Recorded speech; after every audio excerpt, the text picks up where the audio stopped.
ಪರಂ ಶಾಂತಿ Kannada YouTube channel ಪರಂ ಶಾಂತಿ ಬೇಹದ್ ಜ್ಞಾನಕ್ಕೆ ಸ್ವಾಗತ. ಸಾಧು ಸಂತರು ಸಾವಿರಾರು ವರ್ಷಗಳ ಕಾಲ ಬ್ರಹ್ಮನಲ್ಲಿ ಲೀನವಾಗಲಿಕ್ಕೆ ತಪಸ್ಸು ಮಾಡಿದ್ದೇ ಆದರೆ ಅವರಿಗೆ ಸಮಯಕ್ಕೆ ಮೊದಲೇ ಮುಕ್ತಿ ಸಿಗುತ್ತದೆಯೇ ಎಂಬುದಕ್ಕೆ ಬಾಪೂಜಿಯವರ ಉತ್ತರ ಬೇಹದ್ ಜ್ಞಾನದಲ್ಲಿ ಈ ರೀತಿ ಇದೆ. ಖಂಡಿತ ಅವರಿಗೆ ಮುಕ್ತಿ ಸಿಗುತ್ತದೆ. ಆದರೆ ಅದಕ್ಕೂ ಮೊದಲು ಈ ಮುಕ್ತಿಯ ಪ್ರೊಸೆಸ್ಸನ್ನು ನಾವು ತಿಳಿದುಕೊಳ್ಬೇಕು. ಮುಕ್ತಿ ಸಿಗುವುದು ಅಂದರೆ ಅದಷ್ಟು ಸುಲಭದ ಮಾತಲ್ಲ. 10,000 ವರ್ಷ ಯುಗಾಂತರಗಳವರೆಗೆ ತಪಸ್ಸು ಮಾಡಿದಾಗ ಅಂತಹ ಆತ್ಮನಿಗೆ ಮೊಟ್ಟ ಮೊದಲು ನಾನು ಈ ದೇಹವಲ್ಲ, ನಾನು ಆತ್ಮಸ್ವರೂಪನಾಗಿದ್ದೇನೆ ಎಂಬ ಆತ್ಮಸ್ವರೂಪದ ಜ್ಞಾನ ತಿಳಿಯುತ್ತದೆ. ಆ ನಂತರ ನಾನು ಪರಮಾತ್ಮನಲ್ಲಿ ಒಂದಾಗಬೇಕು, ಬ್ರಹ್ಮನಲ್ಲಿ ಲೀನವಾಗಬೇಕು. ಬ್ರಹ್ಮ ಅಂದರೆ ಪರಮಾತ್ಮ, ನಿರಾಕಾರ ಪರಮಾತ್ಮ, ನಿರಾಕಾರ ಶಿವನ ಪರಂಧಾಮದಲ್ಲಿ ಸೇರಿಬಿಡಬೇಕು ಎಂಬುದು ಆ ಸಾಧು ಸಂತರ ಜೀವನದ ಗುರಿಯೇ ಆಗಿಬಿಡಬೇಕು. ಬ್ರಹ್ಮಲೀನನಾಗುವ ವಿದ್ಯೆ ತಿಳಿದುಕೊಳ್ಳುತ್ತಾನೆ ಒಬ್ಬ ಸಾಧು. ಎಲ್ಲದರಿಂದ ದೂರವಾಗುತ್ತಾನೆ. ಅರಣ್ಯಗಳಲ್ಲಿ, ಗುಹೆ, ಪರ್ವತಗಳಲ್ಲಿ ಕುಳಿತು ಓಂ ಎಂಬ ಧ್ವನಿಯನ್ನು ಆರಂಭ ಮಾಡುತ್ತಾನೆ. ಮೊದಲು ನಿಧಾನವಾಗಿ ಓಂನ ಧ್ವನಿಯಿಂದ ಮೂಲಾಧಾರ ಚಕ್ರದಿಂದ ಎಲ್ಲ ಶಕ್ತಿ ಆತ್ಮದಲ್ಲಿ 8ನೇ ಆಜ್ಞಾಚಕ್ರದಲ್ಲಿ ಬರುತ್ತದೆ. 8ನೇ ಆಜ್ಞಾಚಕ್ರ ತೆರೆದುಕೊಂಡಾಗ ಆತ್ಮ ಸ್ವರೂಪದ ಅನುಭೂತಿಯಾಗುತ್ತದೆ. ಅದು ಆತ್ಮನ ಪ್ರಕಾಶ ಸ್ವರೂಪದ ಅನುಭೂತಿಯಾಗಿದೆ. ಈ ಅನುಭೂತಿಯಲ್ಲಿ ನೆಲೆ ನಿಂತು ಪರಮಾತ್ಮನನ್ನು ಪರಂಧಾಮದಲ್ಲಿ ಸ್ಮರಿಸುತ್ತಾ ಹೋಗುತ್ತಾನೆ.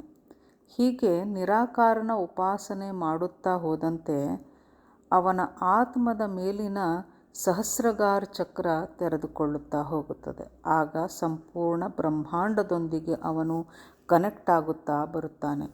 ಬ್ರಹ್ಮಾಂಡದೊಂದಿಗೆ ಕನೆಕ್ಷನ್ ಆದಾಗ ನಿಧಾನವಾಗಿ ಅವನ ಸೂಕ್ಷ್ಮ ಸ್ವರೂಪ ಹೊರಬರುತ್ತದೆ. 10ನೇ ದ್ವಾರ ತೆರೆದುಕೊಳ್ಳುತ್ತದೆ. 10ನೇ ದ್ವಾರದಿಂದ ಅವನ ಸೂಕ್ಷ್ಮ ಶರೀರ ಹೊರಬರುತ್ತದೆ. ಬಾಪೂಜಿಯವರು ಹೇಳ್ತಾರೆ, 10ನೇ ದ್ವಾರ ಎಂದರೆ ನಡು ನೆತ್ತಿಯ ತಲೆಯ ಮಧ್ಯಭಾಗ. ಅಲ್ಲಿಂದ ಆತ್ಮ ಸೂಕ್ಷ್ಮ ಶರೀರದಿಂದ ಹೊರಬಂದು 2ನೆಯ ಲೋಕವಾದ ಭುವರ್ಲೋಕವನ್ನು ಸೇರುತ್ತದೆ. ಅಲ್ಲಿಯೂ ಕೂಡ ತಪಸ್ಸು ಧ್ಯಾನ ಮಾಡಿ 3ನೇ ಲೋಕ ಅಂದರೆ ಸ್ವರ್ಗಲೋಕಕ್ಕೆ ಹೋಗುತ್ತದೆ. ಆದರೆ ಜ್ಞಾನಿ ಆತ್ಮಕ್ಕೆ ಗೊತ್ತು, ಸ್ವರ್ಗಲೋಕವೂ ಸಹ ಒಂದು ಮಹಾಮಾಯೆ.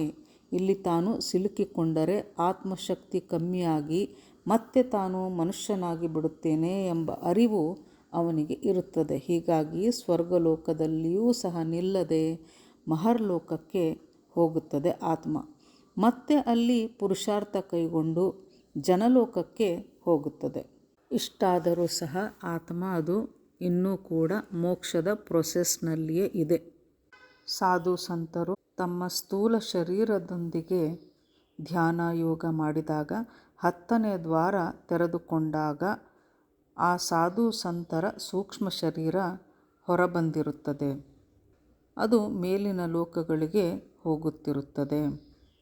ಅಂದರೆ ಆತ ತನ್ನ ಸ್ಥೂಲ ಶರೀರದೊಂದಿಗೆ ಆತ್ಮನು ನದಿ, ಕಂದರ, ಗುಹೆ ಈ ಎಲ್ಲ ಕಡೆ ದುರ್ಗಮವಾದಂತಹ ಪ್ರದೇಶಗಳಲ್ಲಿ ಹೋಗಿ ತಪಸ್ಸನ್ನು ಮಾಡುತ್ತಾ ಮಾಡುತ್ತಾ ಅನ್ನ ನೀರನ್ನು ಮರೆತು ಬಿಡುತ್ತಾನೆ.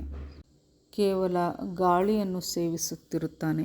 ಈಗಲೂ ಕೂಡ ನಮ್ಮ ಗುಜರಾತ್ನಲ್ಲಿ ಪ್ರಹ್ಲಾದ್ ಜಾನಿ ಎಂಬುವರು ಇದ್ದಾರೆ ಎಂದು ಪ್ರಹ್ಲಾದ್ ಜಾನಿಯವರ ಉದಾಹರಣೆಯನ್ನು ಇಲ್ಲಿ ಬಾಪೂಜಿಯವರು ತೆಗೆದುಕೊಳ್ತಾ ಇದ್ದಾರೆ. ಪ್ರಹ್ಲಾದ್ ಜಾನಿಯವರು ಸಹ ಮೆಡಿಕಲ್ ಸೈನ್ಸ್ಗೆ ಸವಾಲಾಗಿದ್ದಾರೆ. ಅವರು ಬಾಲ್ಯದಿಂದಲೂ ಸಹ ಅನ್ನ ನೀರು ಏನನ್ನೂ ಸೇವಿಸದೆ ಜೀವಿಸುತ್ತಿದ್ದಾರೆ.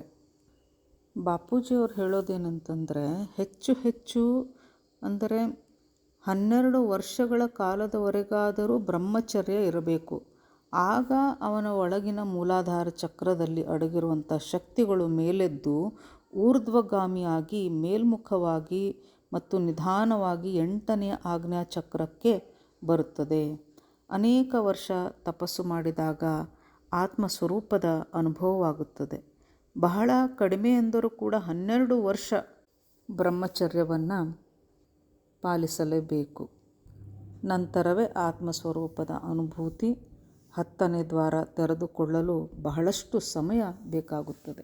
ಈ ರೀತಿ ತಪಸ್ಸು ಮಾಡುತ್ತಿರುವಾಗ ಆ ಆತ್ಮನ ಶರೀರ ಮರಣಚಕ್ರಕ್ಕೆ ಬಂದಾಗ, ಅಂದರೆ ಅವನ ಆಯುಷ್ಯ ಮುಗಿದಿದೆ, ಆಗ ಯಮರಾಜನೂ ಸಹ ಅಂತಹ ತಪಸ್ವಿ ಆತ್ಮನನ್ನು ಡಿಸ್ಟರ್ಬ್ ಮಾಡುವುದಿಲ್ಲ. ಅಂದರೆ ಮೋಕ್ಷಕ್ಕಾಗಿ ತಪಸ್ಸು ಮಾಡುತ್ತಿರುವ ಆತ್ಮನನ್ನು ಯಮರಾಜನೂ ಸಹ ಮುಟ್ಟಲಾರ, ತೊಂದರೆ ಕೊಡಲಾರ ಎಂಬುದನ್ನು ಬಾಪೂಜಿಯವರು ಧ್ಯಾನದಲ್ಲಿ ಕುಳಿತಾಗ ಈ ನಿಯಮವನ್ನು ನೋಡಿದ್ದಾರೆ. ಇದೊಂದು ಅತ್ಯಂತ ಅದ್ಭುತ, ಅಮೇಝಿಂಗ್ ಆದಂಥ ವಿಷಯ. ಇಂದಿಗೂ ಸಹ ಹಿಮಾಲಯದ ಗುಹೆಗಳಲ್ಲಿ, ಕಂದರಗಳಲ್ಲಿ ಬಹಳಷ್ಟು ದೊಡ್ಡ ದೊಡ್ಡ ಶ್ರೇಷ್ಠ ಬ್ರಹ್ಮ ಋಷಿಗಳು ತಪಸ್ಸು ಮಾಡುತ್ತಿದ್ದಾರೆ. ಅವರು ಯಾರೊಂದಿಗೂ ಸಹ ಮಾತನಾಡುವುದಿಲ್ಲ. ಅನ್ನ ನೀರು ಬಿಟ್ಟು ಗುಹೆಗಳಲ್ಲಿ, ಅಂದರೆ ಗುಹೆಯ ದ್ವಾರಗಳನ್ನು ಮುಚ್ಚಿಕೊಂಡು ಒಳಗಡೆ ತಪಸ್ಸು ಮಾಡುತ್ತಾ ಕುಳಿತಿದ್ದಾರೆ. ಅಲ್ಲಿ ಅವರು ಯಾರಿಗೂ ಸಹ ಪ್ರವೇಶ ನೀಡುವುದಿಲ್ಲ. ಏಕೆಂದರೆ ತಮ್ಮ ತಪಸ್ಸಿನ ಶಕ್ತಿಯೆಲ್ಲವೂ ಬೇರೆ ಆತ್ಮಕ್ಕೆ ಹೋಗಿಬಿಡಬಾರದು ಎಂದು ಅವರು ಯಾರನ್ನೂ ಸಹ ಸೇರಿಸಿಕೊಳ್ಳುವುದಿಲ್ಲ. ಹೀಗೆ ಒಟ್ಟಾರೆ ನಿರಂತರ ಆತ್ಮಸ್ವರೂಪದ ಅಭ್ಯಾಸದಿಂದ, ಧ್ಯಾನ ಸಾಧನೆಯಿಂದ ಆತ್ಮವು ನಿಧಾನವಾಗಿ ಮಹಾಲೋಕ, ಜನಲೋಕ, ತಪಲೋಕ, ನಂತರ ಬ್ರಹ್ಮಪುರಿಗೆ ಹೋಗುತ್ತದೆ. ನಂತರ ಅಲ್ಲಿಂದ ವಿಷ್ಣುಪುರಿ ಅಂದರೆ ವೈಕುಂಠಕ್ಕೆ ಹೋಗಿ ಅಲ್ಲಿ ತಪಸ್ಸು ಮಾಡಿ ಬ್ರಹ್ಮನಲ್ಲಿ ಲೀನವಾಗುತ್ತದೆ. ಕೆಲವೊಮ್ಮೆ ಕೆಲವು ಆತ್ಮಗಳು ಸ್ವರ್ಗಲೋಕದವರೆಗೆ ಹೋಗಿ ಅಲ್ಲಿನ ಸುಖ ಭೋಗವನ್ನು ನೋಡಿ, ಸಾವಿರಾರು ವರ್ಷಗಳ ತಪಸ್ಸಿನ ನಂತರ ನನಗೆ ಈಗ ಸುಖ ಸಿಕ್ಕಿದೆ, ಮೊದಲು ಸುಖವನ್ನು ಅನುಭವಿಸೋಣ, ನಂತರ ಮತ್ತೆ ತಪಸ್ಸು ಮಾಡಿದರೆ ಆಯಿತು ಎಂದು ಭೋಗ ಜೀವನದ ಮಾಯೆಯಲ್ಲಿ ಸಿಲುಕಿ ಆತ್ಮಶಕ್ತಿಯನ್ನು ಕಳೆದುಕೊಳ್ಳುತ್ತಾ ಹೋಗುತ್ತಾರೆ. ಮತ್ತೆ ಮನುಷ್ಯರಾಗಿ ಬಿಡುತ್ತಾರೆ. ತಪಸ್ಸಿನ ಶಕ್ತಿಯನ್ನು ಕಳೆದುಕೊಂಡ ಅವರು ಈಗ ಪುನಃ ಆರಂಭದಿಂದ ಮತ್ತೆ ಆತ್ಮಸ್ವರೂಪ, ತಪಸ್ಸು ಇತ್ಯಾದಿ ಪ್ರೊಸೆಸ್ಸನ್ನು ನಡೆಸಿಕೊಂಡು ಬರಬೇಕು. ಹೀಗಾಗಿ ಜ್ಞಾನಿ ಆತ್ಮ ಸ್ವರ್ಗದಲ್ಲಿ ನಿಲ್ಲುವುದೇ ಇಲ್ಲ. ಸ್ವರ್ಗಲೋಕದಿಂದ ಮಹರ್ಲೋಕ, ಜನಲೋಕ, ತಪಲೋಕ, ಬ್ರಹ್ಮಪುರಿ, ವಿಷ್ಣುಪುರಿಗೆ ಸೀದಾ ಬಂದುಬಿಡುತ್ತಾರೆ. ಪ್ರತಿಯೊಂದು ಜ್ಞಾನಿ ಆತ್ಮವು ವೈಕುಂಠ, ವಿಷ್ಣುಪುರಿಗೆ ಬಂದು ಸ್ವಲ್ಪ ವಿಶ್ರಾಂತಿಯನ್ನು ಪಡೆದುಕೊಳ್ಳುತ್ತವೆ. ಅಲ್ಲಿಂದ ಮತ್ತೆ ತಾನು ಶಿವಪುರಿಗೆ ಹೋಗಬೇಕು, ನಂತರ ಅಲ್ಲಿಂದ ಪರಂಧಾಮಕ್ಕೆ ಹೋಗಬೇಕಿದೆ ಎಂಬ ಅರಿವು ಆ ಆತ್ಮಕ್ಕೆ ಇರುತ್ತದೆ. ಹೀಗಾಗಿ ಅವರು ಸ್ವರ್ಗಲೋಕದಲ್ಲಿ ನಿಲ್ಲುವುದೇ ಇಲ್ಲ. ವಿಷ್ಣು ಲೋಕವು ಬಹಳ ವಿಶಾಲವಾಗಿದೆ. ಇಲ್ಲಿಗೆ ಬಂದ ಆತ್ಮಗಳು ವಿಶ್ರಾಂತಿ ಪಡೆದು ಸ್ವಲ್ಪ ಸಮಯ ಅಲ್ಲಿ ಎಲ್ಲ ಕಡೆ ತಿರುಗಿ ವೈಭವವನ್ನು ನೋಡಿ ವಿಷ್ಣುವಿನ ದರ್ಶನವನ್ನು ಪಡೆಯುತ್ತಾರೆ. ವಿಷ್ಣು ಲೋಕ ಬಹಳ ವಿಶಾಲವಾಗಿದೆ. ಒಟ್ಟು 7 ಲೋಕಗಳನ್ನು ಸೇರಿಸಿದರೆ ಒಂದು ವಿಷ್ಣು ಲೋಕವಾಗುತ್ತದೆ.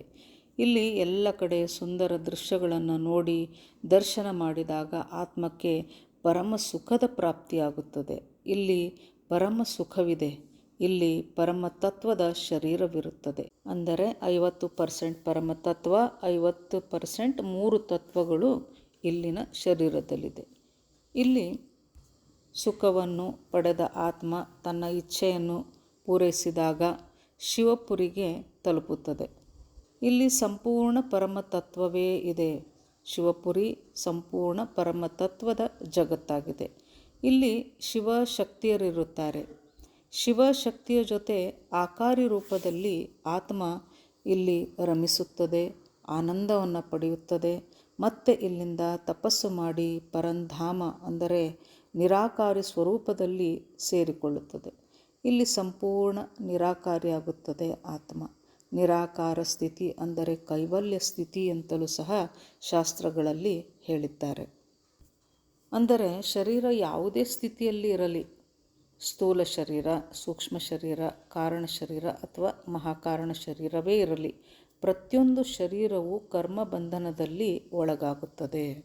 ಕರ್ಮಬಂಧನದಿಂದ ಮುಕ್ತವಾದಾಗ ಆತ್ಮನ ಸ್ಥಿತಿ ಕರ್ಮಾತೀತ ಸ್ಥಿತಿಗೆ ಬರುತ್ತದೆ. ಆಗ ಅದು ನಿರಾಕಾರಿಯಾಗುತ್ತದೆ. ಆತ್ಮ ನಿರಾಕಾರವಾದಾಗ ಮಾತ್ರ ಪರಂಧಾಮದಲ್ಲಿ ಪ್ರವೇಶ ಸಿಗುತ್ತದೆ. ಇಲ್ಲಿ ಯಾವ ಶರೀರವೂ ಸಹ ಇರುವುದಿಲ್ಲ. ಆತ್ಮ ಸಂಪೂರ್ಣ ನಿರಾಕಾರ ಸ್ಥಿತಿಯಲ್ಲಿ ಬರುತ್ತದೆ. ಇಲ್ಲಿ ಬಂದು ಆತ್ಮ ಬ್ರಹ್ಮಲೀನ ಅಂದರೆ ನಿರಾಕಾರ ಶಿವನಲ್ಲಿ ಲೀನವಾಗಲು ಇಚ್ಛಿಸುತ್ತದೆ, ಬ್ರಹ್ಮನಲ್ಲಿ ಸೇರಿಕೊಳ್ಳುತ್ತದೆ. ಇಲ್ಲಿಗೆ ಆತ್ಮನ ಅಸ್ತಿತ್ವ ಅಂತ್ಯವಾಯಿತು. ಇದನ್ನು ಮುಕ್ತಿ ಎಂದಿದ್ದಾರೆ. ಪರಂಧಾಮದಲ್ಲಿ ಬಂದಂತಹ ಆತ್ಮ ಜ್ಞಾನಿ ಆತ್ಮ ಆಗುತ್ತದೆ. ಅದಕ್ಕೆ ತಾನು ಶಿವನಂತೆ ಜ್ಞಾನಿಯಾಗಿದ್ದೇನೆ ಎಂಬ ಅರಿವು ಮೂಡುತ್ತದೆ. ತಾನು ಶಿವನ ಸಮಾನನಾಗಿದ್ದೇನೆ, ಜೀವದಿಂದ ಶಿವನಾಗಿ ಬಿಟ್ಟಿದ್ದೇನೆ, ಅಂದರೆ ನಾನೀಗ ಇಲ್ಲಿಂದ ಹೊರಟು ಅಂದರೆ ಪರಂಧಾಮದಿಂದ ಮಹಾಪರಂಧಾಮ ಮಹಾಶಿವನನ್ನು ಪಡೆಯಬಹುದು ಎಂಬ ಜ್ಞಾನ ಎಂಬ ಅರಿವು ಆತ್ಮಕ್ಕೆ ಇಲ್ಲಿ ಬಂದಾಗ ದೊರೆಯುತ್ತದೆ. ಪರಂಧಾಮದಲ್ಲಿ ಆತ್ಮನಲ್ಲಿ ಶಿವತ್ವ ಬಂದು ಬಿಟ್ಟಿದೆ. ಶಿವತ್ವದೊಂದಿಗೆ ಸ್ವಲ್ಪ ಪರಮತತ್ವವೂ ಇದೆ.